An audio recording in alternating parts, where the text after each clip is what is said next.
about me? Could we make it about me? Because otherwise, me is going. Hello and welcome to Feel Real Depth. This is a space for those that love to not only watch films, but to feel them.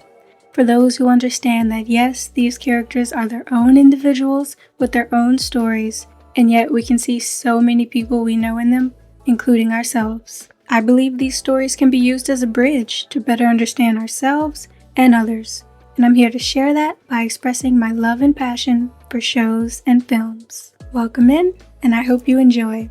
Please be sure to give the video a like if you do, as that helps the channel, and feel free to comment below your own opinion, perception, or even similarities you feel to characters within the show, because at the end of the day, I'm just sharing my own. So without further ado, let's get into it. Today we are looking at the father-daughter dynamic between TV characters London Tipton, played by Brenda Song, and her only present father figure, Marion Mosby, played by Phil Lewis. These two are from the hit TV show, The Sweet Life of Zack and Cody, which aired on Disney Channel from 2005 to 2008. I'm not gonna lie, 20 years since this show aired is crazy. We're the new adults, y'all.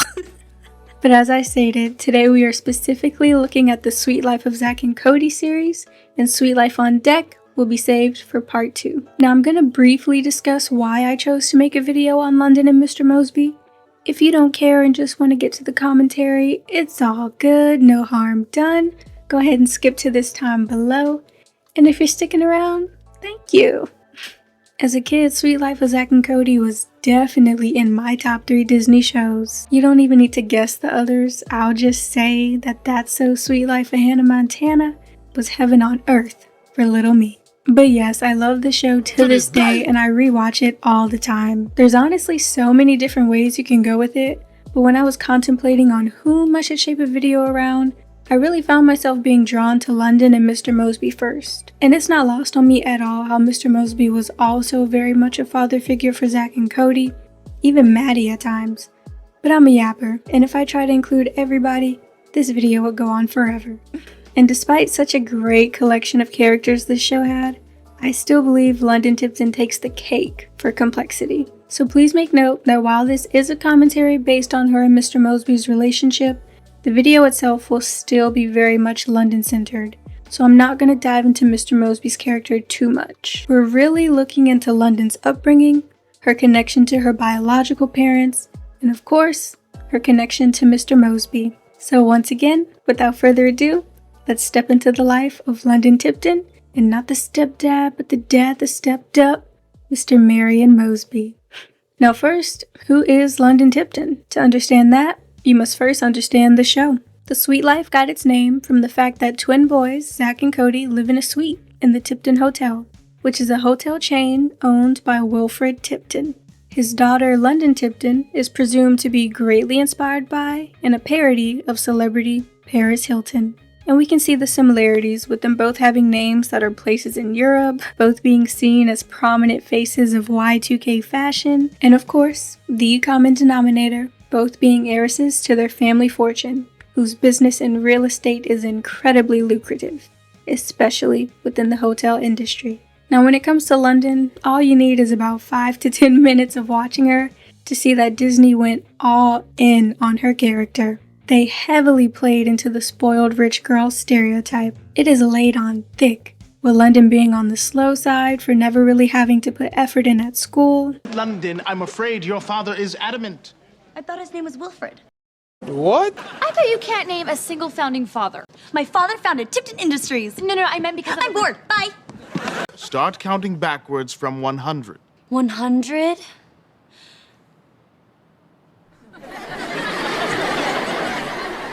Bruh. She is incredibly superficial and classist. London, it's not all about outfits. It's about the people inside them. Huh? So you're gonna pretend to be poor? I bet you will never pull that off. I'll just wear bad clothes, ugly shoes, and cheap makeup. Like you. And just downright self-centered and arrogant. Hear me, hear me. I have an announcement that will make your humdrum lives a little less humdrummier. Hey, Maddie, how are you? Well, my straight-A grade point average is being threatened just because Sister Mary Fredo is failing me in PE. Don't you know the answer to how are you is, fine, what can I do for you, London? Look all sad. am sad. Oh no. Now you're probably gonna tell me why, and I'm gonna have to pretend to care. Not to mention boy crazy, but that's typical for most teenage girls. Now, I won't skirt over the fact that there are several episodes where we see a smarter side of London, and overall just more depth to her character. In fact, I will be mentioning some of those episodes, but majority of the time, those stereotypical behaviors do stick. Now, London's #1 passion is fashion, always keeping up with the latest trends and wearing the latest and greatest designers, her favorite being Arturo Vitale. Speaking of, side note, shout out to the costume designers of the show, Catherine Wagner and Shana Targaz, for their phenomenal styling of this character. But yes, London spends an abundance of her money and time on shopping, whether it's her go-to stores in Boston where she lives, or taking her jet to go shopping in New York, Paris, or Milan. She is a huge lover of high-end luxury brands, dating all the way back to when she was a baby, even then wearing designer diapers. I'm wearing something made by someone who's not famous? I've never done that before. Even my diapers were designer. And hey, she's a rich teenage girl with a lot of money and likes to buy clothes. Not the worst thing in the world, but if you look closer, there's definitely more to her. So let's really dive into London's persona and the truly neglected little girl that lies beneath it all. We have to first look at the fact that London lives completely alone at the Tipton, with no biological family around at all. Her parents are divorced, though beforehand they did all live together as a family for a short time. She spent a lot of her younger years being cared for by nannies, and it's not explained why, but typically a new nanny was hired every week, never giving London enough time to really connect and bond with them. She also remarks that they usually didn't speak a lot of English, so majority of the time her household felt very quiet and leaving her feeling all the more isolated. After her parents' divorce, she spent years as a child flying back and forth to visit each one whenever she could. Her father was and still is always traveling for work, and why her mother's not around is never really explained. We know that she's alive because there's an episode in season 2 where London throws a Sweet 16 party. Her mother and father both attend, but due to their animosity towards each other, are placed in 2 separate ends of the hotel, and London finds herself running back and forth all night, trying to follow a literal schedule made by Mr. Mosby in order to spend an even amount of time with both parents. She eventually tires herself out, stressed over the fact that her parents can't even be cordial enough to be in the same room and just let her enjoy her own party. Now, this episode is the only, and I mean only time London's mother is on the show, and that's including Sweet Life on Deck. Not to mention the audience doesn't even get to see her in the episode. London almost never mentions her mother, doesn't seem to visit her anymore, never talks to her on the phone, not even a letter or fax from the front desk. So it's unfortunately safe to say, and even if we don't know why, she's been abandoned by her mother. And we have to for a moment just recognize and address the impact of not having a mother, especially one that abandoned you, will have on anyone, let alone London. So to do that, I want to briefly mention a moment from another television series that really reminds me of what London has going on with her mom. The series Iyanla Fix My Life is a reality show where various people, ranging from couples and families, essentially seek guidance from a woman that has been through it all. And she uses her gifts and toolkit and jewels of wisdom to help them better understand themselves, each other, and to heal and evolve. Now, there's one famous episode where a woman is still so hurt by her mother never really being there for her in the way she desired, having been abandoned as a child and sent to live with her grandmother. And even after reconnecting in older age, still having issues truly bonding with each other. Miss Iyanla has the two sit down and lets the lady explain what type of relationship she wants with her mother now, since they can't go back to the past.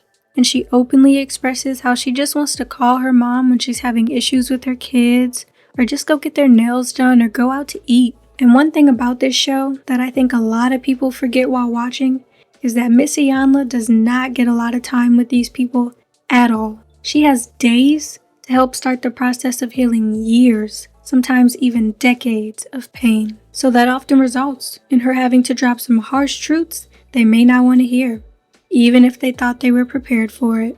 And as this lady goes on about what she wants from her mom and listens to her mother express how she does want a relationship, Iyanla turns to that lady And you may recognize this moment because it has been memed, but Iyanla turns to that lady and tells her the hard truth. Does that sound like something you want? Yes. Well, let me tell you, you'll never get it. Not from her. She explains to her that it's not that her mother doesn't want to be there for her, but that she is genuinely not capable. She can't give you what you're asking for. She wants it.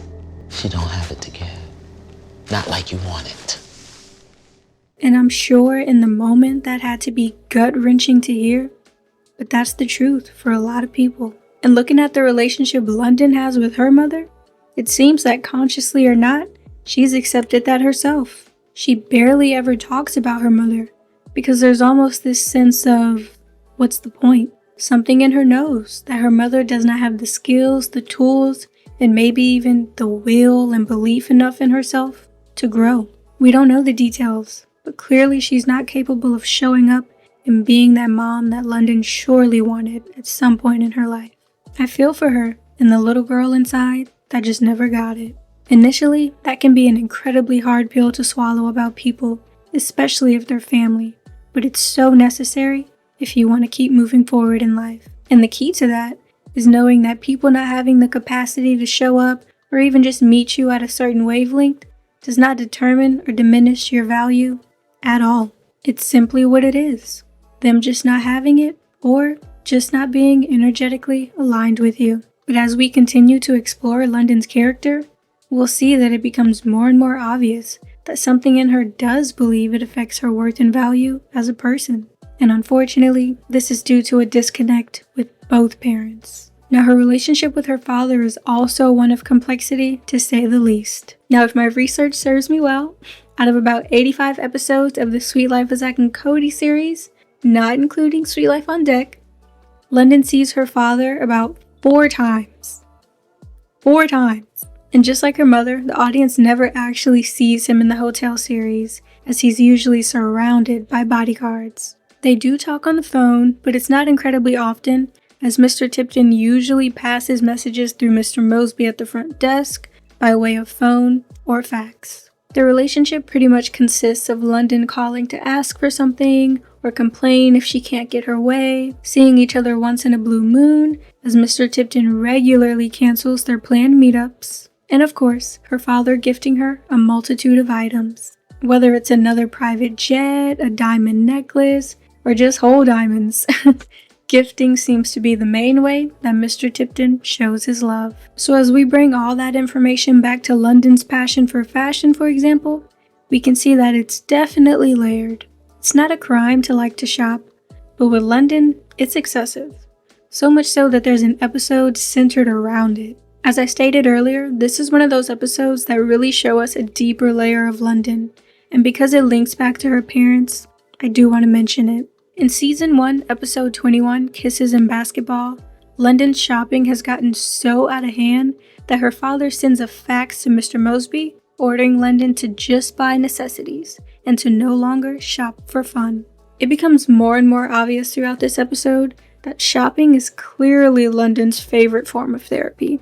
We see the line of people carrying her purchases into the Tipton, which is wild. And her friend, I say with air quotes because child, what kind of friends were they? But her friend and Tipton employee Maddie states how London already went shopping that same day. And fearing her father disinheriting her for overspending, London begs Maddie for assistance with tackling her addiction. But as the episode progresses, we see that this is a serious problem that 15-year-old Maddie is not going to help solve. We're shown the abundance of credit cards that London owns, and for the first time in the series are shown a portion of her closet, which happens to be so huge, you can hear your voice echo through it. This place is huge! It requires a map to navigate through it. Every time I come in your closet, I get lost. Here, take a map. Wow, I gotta check out Hat World. It has a gift shop. Wow, that is a big closet. Did you know it has a gift shop? And a kitchen. There's more in the kitchen. You have a kitchen in your closet? The attendant will show you where it is. Maddie is astonished at the abundance of stuff and can't possibly understand why London still feels the need to buy new things. It's then discovered while they're conversing that some of the stuff London buys, she doesn't even like. Just buys them so other people can't. getting a rush from fighting and competing for the last item at the stores, no matter what it is. So if it wasn't already obvious, that is a clear indicator that London's obsession is much deeper than just liking clothes. Maddie steps out for a moment to find the kitchen in London's closet when London receives a call from her dad. She lets him know that she hasn't purchased anything all day, and when they meet up at the beach house for the weekend, she'll be wearing last month's hottest swimsuit rather than the most recent. However, in a familiar fashion, her father lets her know that he has to cancel and reschedule their trip for another time. And with the crumbs London gets from her father, it's almost somewhat decent that he at least took the time to call her himself and tell her that, instead of just lazily passing the message over to Mr. Mosby, which is just so depressing. London tries to play it off, claiming that she understands, but her wavering voice, sounding close to tears, says otherwise. No, of course I understand. It's not a hostile takeover if you're not there. And you're so good at being hostile.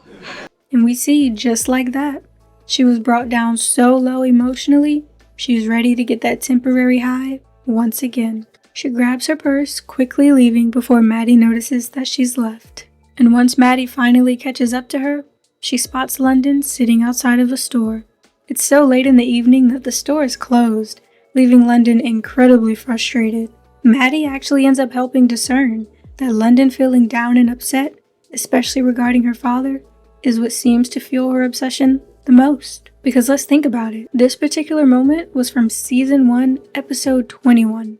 And in all this time, 21 episodes, London has spent time with her father once. She explains how when he lets her down in various ways, mostly by canceling their meetups, it leaves her feeling valueless and unimportant. And it seems that buying all these fancy, expensive clothes, it feeds that wound. Because essentially, her way of coping is convincing herself that she can't possibly be worthless if she's walking around in Arturo Vitale this and Prada that. Because that feeling of being loved, adored, and valued just as she is not being nurtured and fed by her parents, London genuinely believes all those items in that closet give her value. Maddie reminds her that it's not that she has to stop shopping. It's not a crime to like buying expensive clothes, but she has to learn to stop doing it for the wrong reasons. I absolutely love this episode. It's such a great little dive into London's character. It really explains why she loves being famous so much, why she so deeply loves all the attention she gets from people, and of course, why she is so obsessed with luxury shopping. However, without consistent effort into reflecting on childhood wounds and exploring healthier forms of coping mechanisms that aren't shopping and obsessing over boys, London really just ends up back where she started. So while this was a great episode, unfortunately not much changes after this. And as we discussed, surely this is a combination of neither parent truly being there for her, but Mr. Tipton is still somewhat present in her life, her main biological provider. Not to mention he's the source of where London feels she gets her value from, with his abundance of money. So there's a stark difference in how she still views him versus her mother. And deep down, she still wants to know that he cares. But let us not forget another critical moment when Mr. Tipton temporarily became broke. Her father called Mr. Mosby to tell London that she was getting kicked out of her suite, majority of her fancy items and clothes being sold to recoup, and he made no living arrangements for London at all. At all. Yes, she does end up rooming with Maddie after none of her wealthy superficial friends wanted to be associated with someone poor, but that arrangement was no thanks to him. So even after essentially being thrown out on the street with no assistance or even a phone call from her father, London still doesn't vocalize any ill will towards him. So to sum it up, the complicated nature of their relationship runs very deep. So now that we have an idea of who London Tipton is, let's take a look at her only active present father figure, Marion Mosby. Marion Mosby is the manager of the Tipton Hotel in Boston, Massachusetts. You can find him primarily at the front desk, where he usually receives faxes or calls from Mr. Tipton with various news to relate to London, ranging from updates on his latest whereabouts, news about getting engaged to a new woman, or even punishments and rules enforced for London. Sometimes these faxes are even sent with pre-written replies to any objections London may have, highlighting that despite their distance, he does seem to know his daughter well. Just tell Daddy it's different this time. Different this time. Ah, here we are. It's not different. That's it. If he doesn't let me see Jessie, I've got run away, scream at the top of my lungs, or hold my breath until I turn blue. Which will it be? But still, relaying pre-written replies to her through a memo still has a bit of lifelessness to it. Regardless, moving on. Mr. Mosby has been in London's life essentially from the beginning, being there for incredibly core moments in her upbringing. He was there when she took her first steps as a baby, helped her learn how to roller skate and ride a bike. We saw him attempt to help her learn how to drive, coining the well-known Prindle, and there was even an episode where London was having trouble sleeping, and Mr. Mosby and fellow cast helped her out by reading her a bedtime story. London herself makes a note of how Mr. Mosby is in the family photo album more than her father or any of his ex-wives, highlighting the disconnect between her parents and how Mr. Mosby has been more present in her life than them. He's always there to listen to London's latest news, assist her when she needs his help, and to congratulate her when she does well in school, which honestly is a rarity because she barely ever attends and is constantly being expelled for that very reason. The entire Tipton staff and I would like to extend our sincerest congratulations regarding your academic miracle. thank you. So, why don't we put your paper on display at the check-in desk? Love it. All right. So as we can see, Mr. Mosby is the only adult actively checking in on London on a daily basis. Even if he's still just an employee to Mr. Tipton, he has been the only consistent parental figure for almost, if not all, of London's life. So now that the foundation of these characters has been laid, we're going to dive into 4 episodes from the series where London and Mr. Mosby's relationship is greatly highlighted. Alright y'all, it's an entirely different day. Believe me, for the continuity and seamlessness of it all, if I could get through this entire script in one go, that would be great. But life just ain't lifing like that right now. And yet, the show must go on. So I hope you understand. I had to call it out because I know when I'm watching videos and they just have on a whole nother outfit, suddenly I'm like, what? But I'm on the other side now. Alright, let's get into these episodes. So first up is Season 1, Episode 6, The Prince and the Plunger. Now this episode starts with Mr. Mosby informing London that he received a call from her father, announcing that he'll be coming into town to attend the father-daughter dance at London's school. It seems like this should be a big deal because remember, London rarely ever sees her father. And as I stated, please remember there are many moments where we see a deeper side to London's character. However, majority of the time she comes across very egotistical, cold, and even a certain layer of detached with those around her, often using money as leverage to manipulate others and always have the upper hand in a situation. That's why I need your help. Why should I help you? You are not the boss of me. I'll pay you $100. Oh, I was wrong. You're the boss of me. London, there isn't enough money in the world to make me do your homework for you. Maybe not in your world, but in my world, I have enough money to buy your world.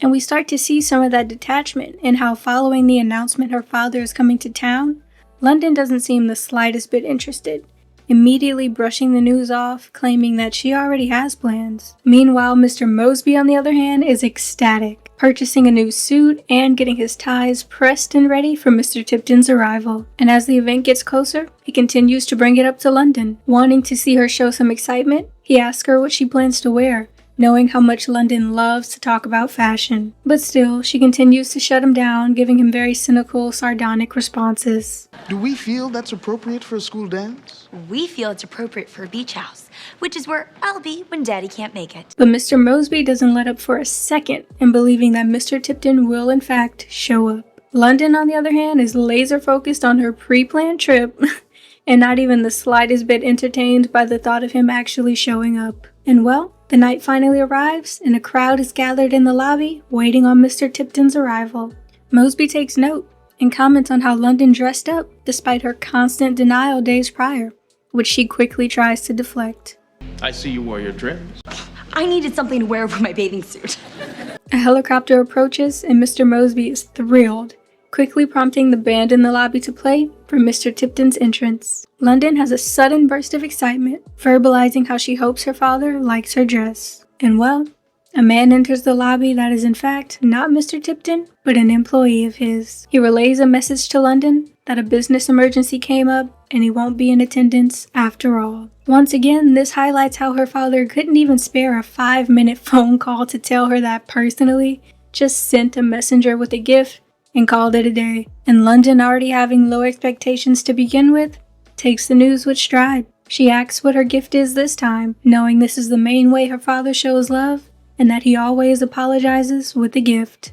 The gift this time is a diamond necklace, like the many she already has, and she seems content with that.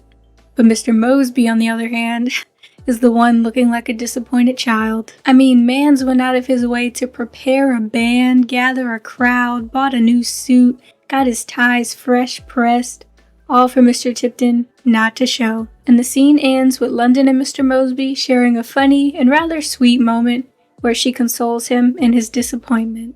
We can't get upset every time he can't make it when he promises to. I'm upset. Give us a smile. Just a little smile. However, not too long after, we see that London really just put on quite the act. Mr. Mosby is making his way through one of the hallways when he hears crying coming from a supply closet. He opens the door to see London quickly wiping her tears and desperately trying to save face, not wanting him to see that she truly is let down after all. But Mr. Mosby is no fool and immediately knows what's up. This wouldn't have to do more with your father not showing up for the father-daughter dance, would it? Baby. London gives up the act and continues crying, expressing how deep down she thought her father might have actually shown up this time. And in a heartwarming fashion, Mr. Mosby offers to escort London to the dance himself. If you're not doing anything, I would be honored to be your escort to the dance this evening. She sincerely thanks him, but in her superficial fashion, doesn't forget to ask him one more thing before they go. Thank you. You are going to change, right?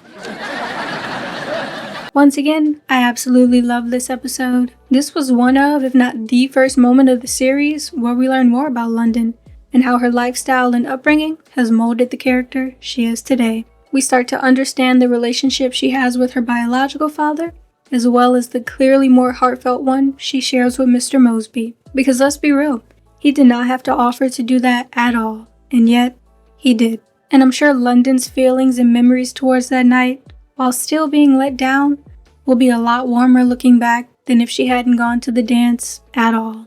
Moving on, we're looking at Season 1, Episode 14, Cookin with Romeo and Juliet. Now in this episode, London meets a boy named Todd, who also happens to be an heir to a hotel owner. His father owns the St. Mark Hotel across the street from the Tipton, making the two competitors. The moment they realize who each other are, they comment on how their fathers hate each other, though the two don't seem to care at all. You're Todd St. Mark? I'm London Tipton. My dad hates your dad. My dad hates your dad. We have so much in common. So it's established pretty quickly why this episode has Romeo and Juliet in the title, as London and Todd are born from two rivals. It follows the tragedy pretty lightly in the beginning, the two strategizing a secret hangout and just wanting to spend time together. The laundry room. This is your idea of romantic? Hey, it was either this or the men's room on the 3rd floor. I love it. I love finally being alone with you. Any machines free? Unfortunately though, they're caught fairly quickly. But I have to tell you something. Yes, Todd? London, Elsa's here. gotta go.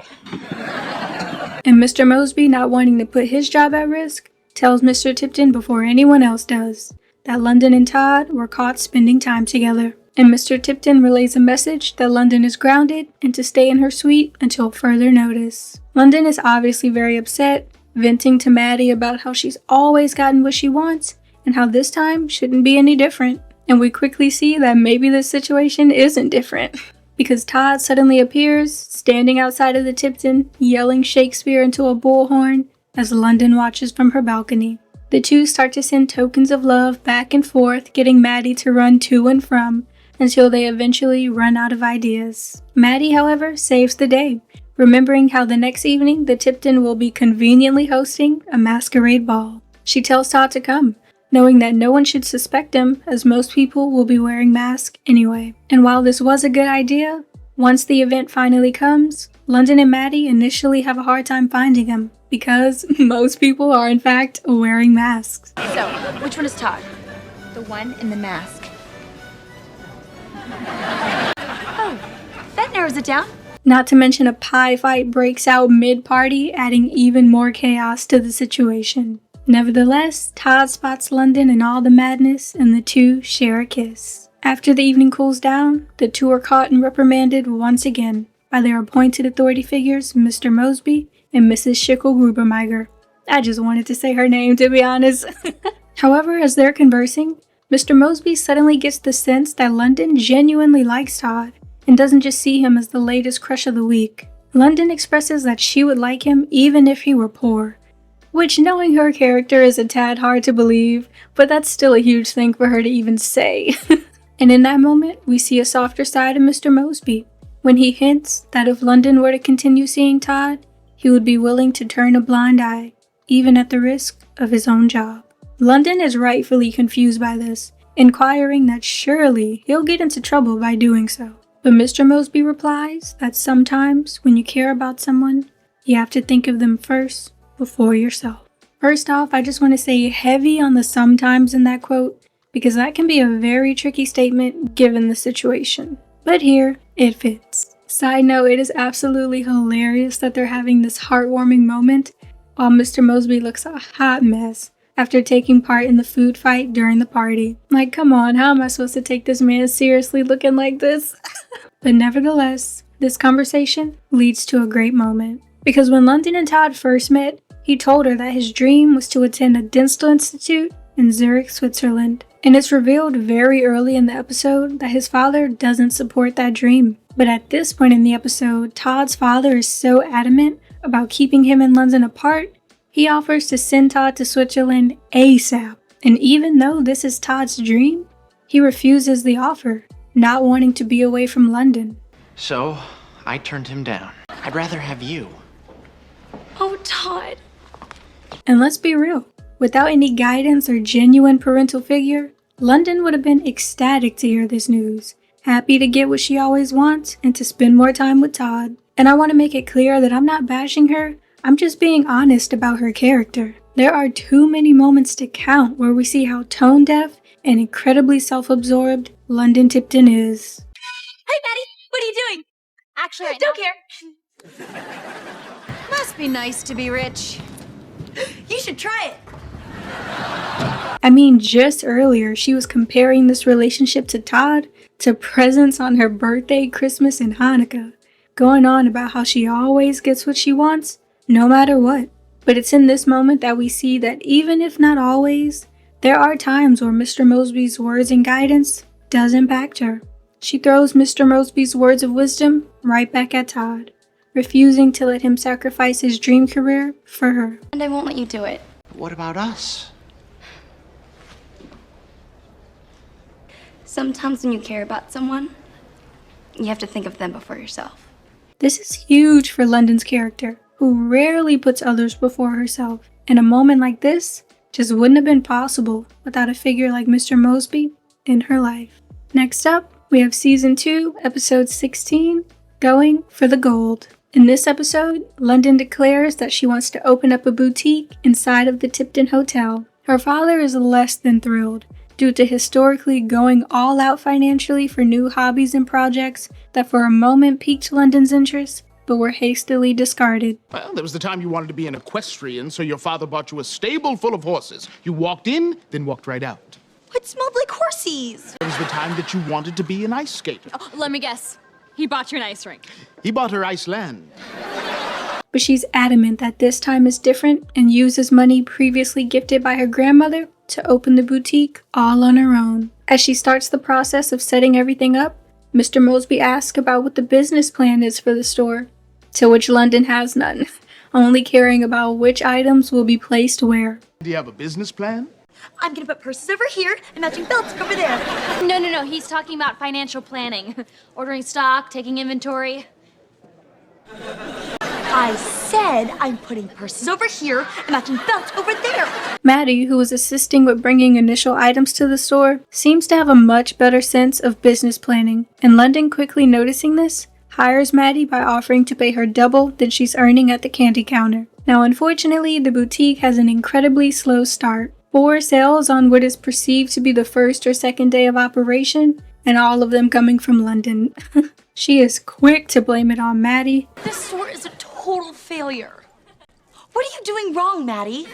But we see when customers enter and start looking around, London is definitely not any help. In fact, she's making things a lot worse. As the ladies are browsing through the collection, London gives her personal opinion on why those clothes are not for them, coming across incredibly crass. Oh, that is not for you. Excuse me? See, those dresses are made for a woman with an hourglass figure. You're shaped like a pumpkin. And you're more like a butternut squash. The ladies stand there speechless and in shock, before eventually leaving, putting London and Maddie right back at square one. And later that day, Mr. Mosby spots London in the lobby and is confused as to why she's not at the store. She claims that her father was right after all, announcing that she's quitting the boutique due to it being too hard to run. And it's here we see a moment where Mr. Mosby lays some truths on London. Most things worth getting require hard work, which is an experience, shall I say, you have been deprived of. London's response is a tad out of touch, stating how just getting on the phone with her father is hard work sometimes, with all his different numbers and continuously busy schedule. And I get what she's going for, because yeah, she doesn't speak to her father a lot. We can be real about that. But in the grand scheme of things, that is still a lifetime of less work than most people have to do to get money. And so Mr. Mosby makes it plain and keeps it real, letting London know that her father and his wealth may not always be there, that there may come a time where she has to work and earn her own money. And working a day and a half and folding just isn't going to cut it in the real world. And here's the thing that I do want to mention. Sometimes quitting is necessary. Sometimes you find yourself working on a project or in a job or field that did pique your interest at one point in time, but later on realize it's no longer, or maybe never really was, aligned with who you are. But in this case, fashion is something London has been passionate about for a very long time. And Mr. Mosby takes note of that. He starts to talk to London in a tone that definitely pulls at her heartstrings, especially when he goes for her softest spot, the thought of letting her father down. I really thought you were gonna give this a go. Oh well.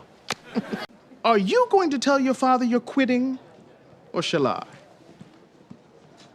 Which, to be completely honest, I feel like this tactic is a bit tricky to use. Because yes, I understand that he's just trying to encourage London to keep trying to get her to understand that when it comes to something you love, putting in effort and hard work can have a certain level of fun to it. And if nothing else, can leave you feeling fulfilled, knowing that you gave it everything you had. But at the same time, using this method of guilting and almost shaming her into it, especially with using Mr. Tipton's validation and approval as an end-all be-all, doesn't seem like an approach that's really going to help London internally in the long run. Because at the end of the day, that's still going to result in her doing all these external things, not really for her growth and benefit, but just to receive love and adoration from her father.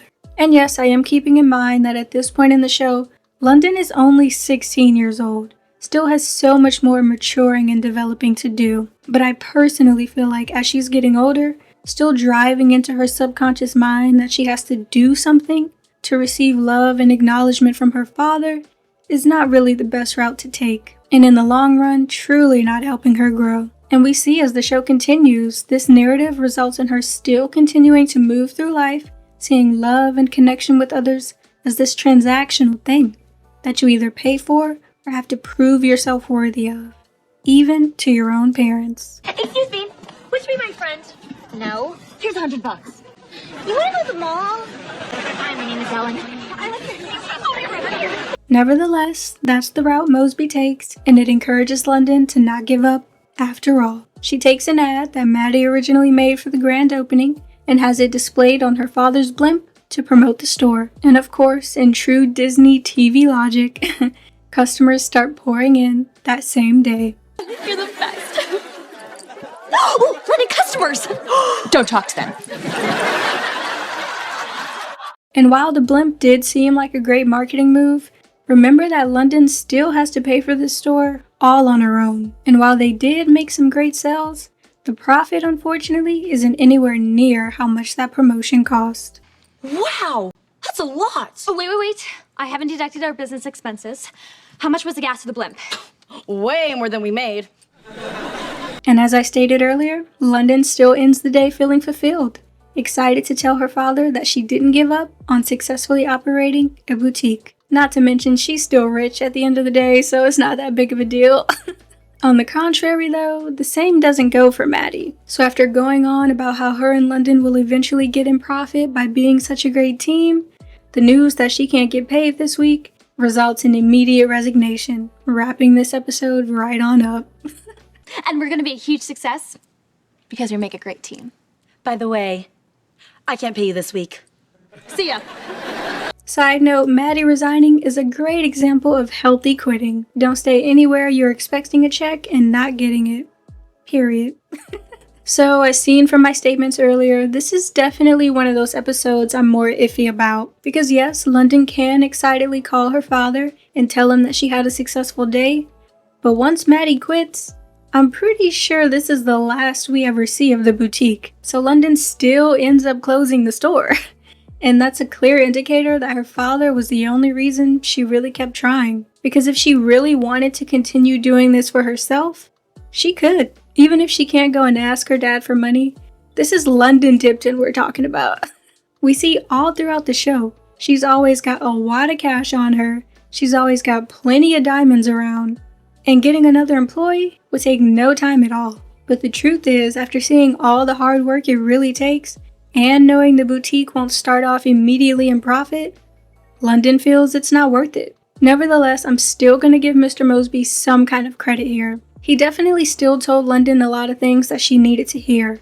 Wisdom and truth that she's probably never received from anyone. But at the same time, I feel like because of the method used towards the end of the conversation, it didn't really give London enough time to really take in the realness of what he was saying. And we can't forget the fact that she's only 16, so this seems to be one of those situations where the complete understanding of what he said will probably sink in at a much later time in her life. Because while she had a great day of learning about hard work, London still ends up closing the store and continuing the easygoing life of being an heiress. Now, our last episode we're taking a deeper look at is Season 2, Episode 21, What the Hey? Now, in this episode, we find out that London has a new stepmother. So this is going to be a bit of a double whammy, because now we have another present parental figure to look at. Maddie hears the news about Mr. Tipton being a newlywed in a magazine called Trophy Wife.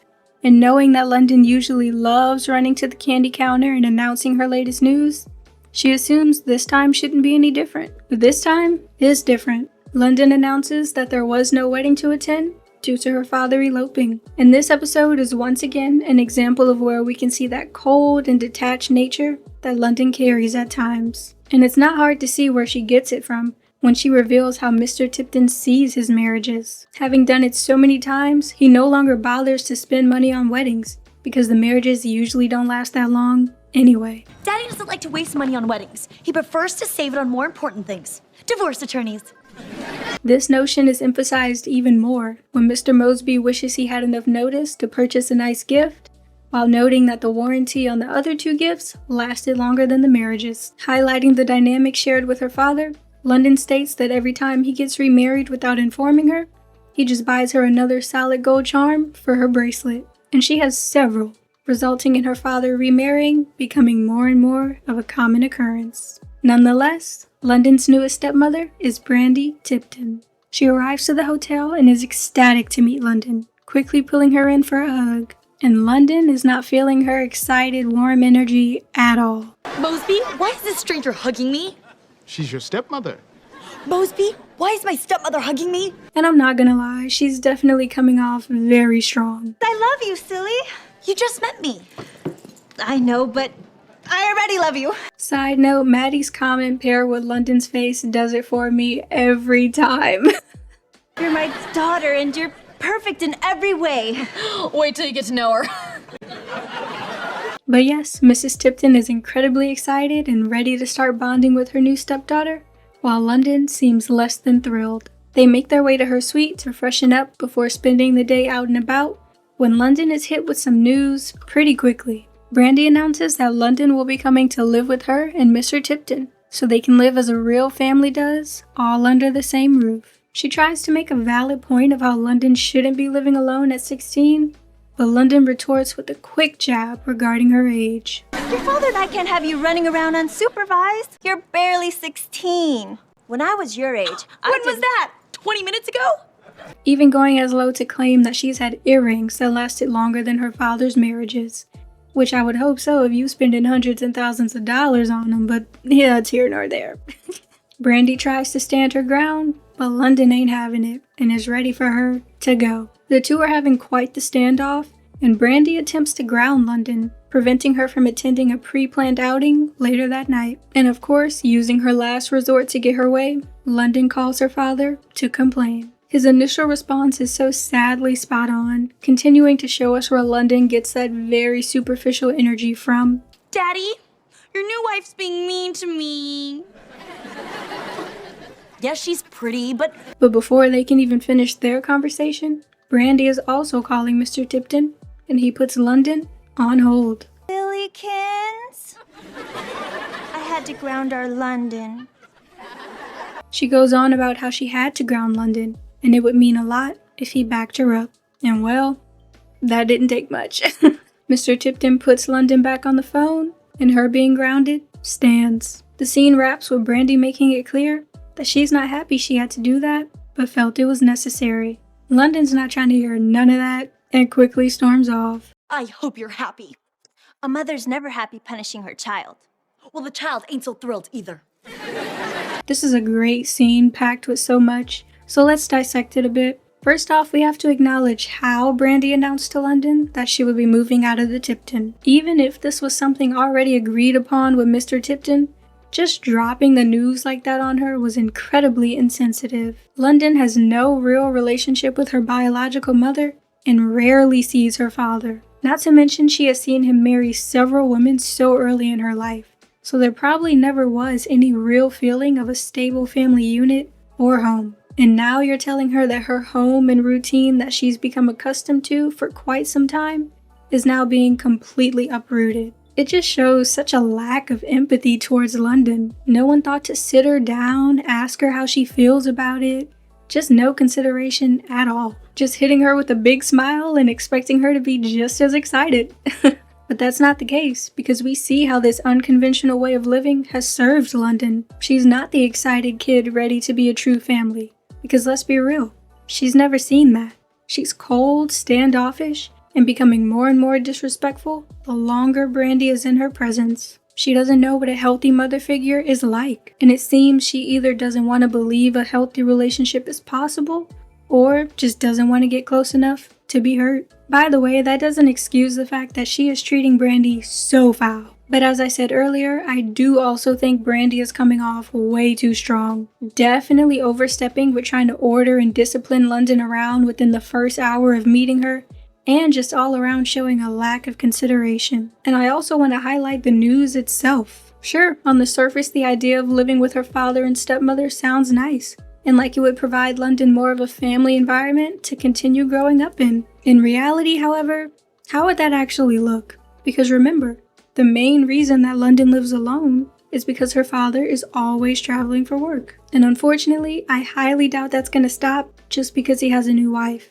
seeing that he views his marriages like a revolving door anyway. And I can't guess or assume how present of a mother figure Brandy would be, but I just wanted to make note that just knowing how Mr. Tipton operates alone, whatever wholesome family vision she's seeing, probably wouldn't pan out that way. I mean, we can see the division already, both London and Brandy rushing to get him on the phone the second there's a disagreement. And it's not hard to guess that that's probably how things would run most of the time if the two were to live under the same roof. But moving on, London makes her way to the lobby with Brandy not too far behind. Maddie, who often steps in to help London, quickly senses the hostility and tries to help the two find common ground. They realize through rapid-fire questions that both their favorite activity is shopping, and for the sake of trying to bond, Brandy is willing to revoke London's punishment. London agrees, though requiring that Maddie tag along. They get to the mall and London is ready to go just minutes after arriving.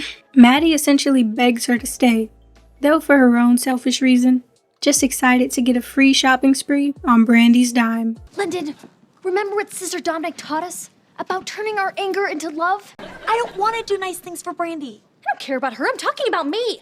Just sort of cute things. London concedes and starts trying on clothes. One outfit in particular, though, Brandy does not approve of. I don't like. It's far too revealing. That's not how my stepdaughter's going to dress. Once again, way too forward, as this is day one of meeting each other. And London is so over this situation, stating that she doesn't need Brandy in her life, doesn't want her in her life, and at the end of the day, she is not her mother.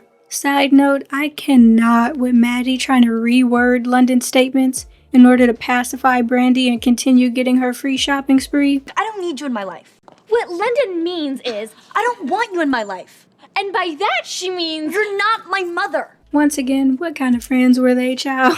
Unfortunately, though, Brandy says something that is London's last straw. She claims that she and Mr. Tipton love each other very much, and that she's going to be around for a very long time, insinuating that the two have to learn to get along at some point. I'm going to be around for a long, long time. Your father and I love each other. But that seems to have triggered something in London because she starts going off, throwing out all the similar things she's heard from previous stepmothers, only for them to eventually be gone and never heard from again. So in London's eyes, they are now nothing more but a charm on her bracelet, and she sees Brandy as no different. That's what stepmother number 1 said. Stepmother number 2 said they were soulmates. And stepmother number 3 was gone before the charm was even finished. You're just another one of these. This statement clearly hurts Brandy, and she quickly exits the store. There's really not too much I feel I need to say here, as so much foundation was laid out from that closet scene alone. But this situation really has been a pressure cooker since the moment they met, and Brandy telling London what she's already heard from previous stepmothers was the last bit of pressure she needed. I think if we take nothing else from this scene, we can see that this truly is deep hurt lying within London. Because while Brandy has been too forward in her actions and definitely tone deaf towards London's experience, it feels like a lot of that has to do with her just not really understanding the sacredness that comes with motherhood and having such a connection with your child. I mean, she jumps into it immediately, almost as if she sees being a mother as this superficial persona you wear and take on, rather than something you nurture and build over time, especially when the child in question is not your own. And let's call it what it is, that probably has a lot to do with the relationship Brandy has with her own mother. But given all that, still, London standing in that lady's face and telling her that she's nothing more than a charm on her bracelet that's gonna come and go is so sinister and foul, and a key indicator that she's truly and deeply hurt under all that animosity. It's not hard to guess that London probably was excited about some of her father's previous marriages in her younger years, excited at the chance to have an active mother figure in her life. But at this point, she's seen them come and go, and it's left her cold on the surface, yet boiling with hurt and anger beneath it all. It's one thing to not get too excited and just want to take things slow, versus just acting flat out wicked towards Brandy. And anybody speaking with that much venom in their voice is more than likely carrying a lot of pain, and unfortunately using other people as a dumping ground for it. So with her father not on her side and frustrated with her stepmother, London seeks out her next closest authority figure, Mr. Mosby. She finds him at the front desk and almost immediately starts going off about how lousy of a job Brandy is doing as a parental figure. Highlighting what we already broke down earlier, yes, he acknowledges that Brandy may not be giving the best first impression, but states that she's still doing something the other 4 women didn't. She's trying. He notes a stark difference, like in how London's third stepmother barely even acknowledged her, coldly referring to her as that kid. Remember how number 3 just called you that kid? Oh yes, I remember her. That woman. And once again, Mr. Mosby has a great way of making it plain. Because while London defaults to defensiveness and disrespect, there's now finally a stepmother that's actively trying to connect with her. And he asks, isn't that worth trying for as well? London replies that she doesn't know. And Mr. Mosby responds that she never will, unless she gives Brandy a chance. London agrees and thanks him, making note of how he always knows just what to say. Just then, the elevator opens and Brandy is seen preparing to leave. London quickly apologizes, explaining that she didn't realize Brandy was being so annoying simply because she cared. Brandy acknowledges her behavior, stating that she in fact did get a little too excited about having a stepdaughter. London suggests that they start over just as friends before moving into familial territory. Brandy warmly agrees and the two hug, finally reaching a harmonious end.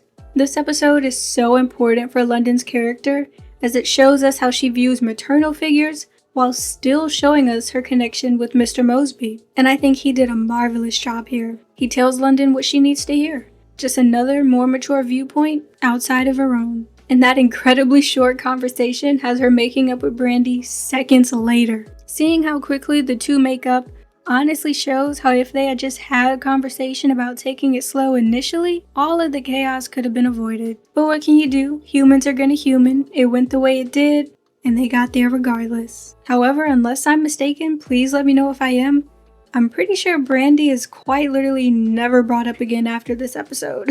So how long the two conversed and bonded after this? I don't know. And once her and Mr. Tipton divorced, which we don't know exactly when that happened either, it seems he was pretty much out of the picture, which is quite unfortunate. But still, seeing them quickly make up after that short conversation had with Mr. Mosby was great to see nonetheless. On one end, it definitely makes me think, what could be of London's character if she lived in a household where there were constant safe figures to go to for love, guidance, and support? But then again, what could be of all of us if we had that? There is no perfect home. We take what we're given and we make the most of it. And having a father figure like Mr. Mosby is a blessing no matter what. And that is it for part 1. Yes, I got it all done on the second day. No need for a third day of filming. Yes. This was honestly so much fun. So much work, but so much fun. Being able to dive into a show that I've loved for 20 years and express it this way has been a field day for my inner child, while also giving me a deeper understanding of London as an adult. Cause man, girl been through it. I so hope you've enjoyed the video and please leave your thoughts below. Let me know your thoughts on London then and now. Do you see yourself in her? Do you understand her deeper? I mean, I feel like we can see bits of ourselves in anybody we come across on this earth, and I can definitely see some of myself in her. Feel free to comment what you think about my take on the episodes, where you agree, disagree, or see a point that I don't even see at all. Feel free to comment below who your favorite Sweet Life character was and why. I was a Cody girly myself, I'll admit. Little me just adored his smarts and sensitivity. Also, if my eye contact was a little off this entire video, where this camera is set up, I can't even see exactly where the camera is. I'm just looking in the vicinity. So if it was a little off throughout the video, that's why. But yes, let me let y'all go. Go ahead and give the video a like if you enjoyed. Subscribe if you like the way that I create and express myself. And thanks for watching. I'll see you in part 2. This has been Feel Real Depth. Thank you, namaste, and farewell.